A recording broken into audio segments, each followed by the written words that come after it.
দেশের অন্যান্য প্রান্তের মতো এ রাজ্যেও রোজগার মেলার অনুষ্ঠানের আয়োজন করা হয়। আজ উত্তর চব্বিশ পরগনার মধ্যমগ্রামের দিগবেরিয়ায় বিএসএফ এর ৭৪ নম্বর ব্যাটালিয়নের হেডকোয়ার্টারে রোজগার মেলা অনুষ্ঠিত হয়। সেখানে ২৫ জনের হাতে নিয়োগপত্র তুলে দেওয়া হয়। উপস্থিত ছিলেন কেন্দ্রীয় জাহাজ প্রতিমন্ত্রী শান্তনু ঠাকুর, বিএসএফ এর দক্ষিণবঙ্গ ফ্রন্টিয়ারের আইজি ভূপিন্দর সিং সহ আরও অনেকে। কেন্দ্রীয় প্রতিমন্ত্রী শান্তনু ঠাকুর বলেন, পশ্চিমবঙ্গে যেখানে চাকরি নেই সেখানে কেন্দ্রীয় সরকারের এই উদ্যোগ সম্পর্কে মানুষকে জানানো উচিত।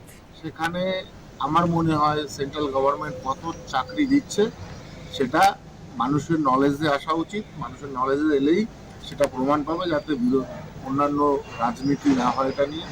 তাই আমার মনে হয় সঠিকভাবে এটা করা হবে। নিয়োগপত্র পেয়ে উচ্ছ্বসিত নিয়োগ প্রার্থীরা।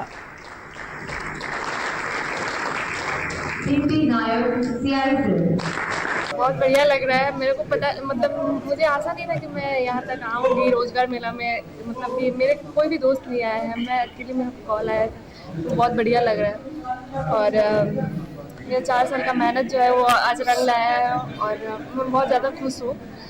मतलब मेरे मम्मी पापा भी, मेरी दीदी ऑलरेडी CISF में है।